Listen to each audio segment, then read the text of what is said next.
In primetime news this evening, lockdown changes. Municipal corporations to make adjustments so homeless can be fed during weekend restrictions. Assistance needed. Prime Minister makes call for financial institutions to help developing countries like Jamaica. And Operation Manchester. Stakeholders ramp up efforts for COVID compliance across the parish.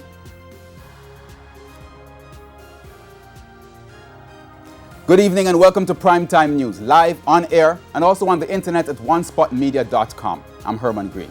Also this evening, the top business stories of the day, sports commentary, e-prime and weather. But before the break, here is our feedback question. This evening we're asking, what are your thoughts on how the first weekend lockdown went?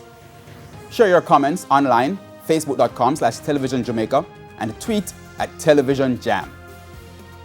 Please stay with us. Primetime News returns right after this break.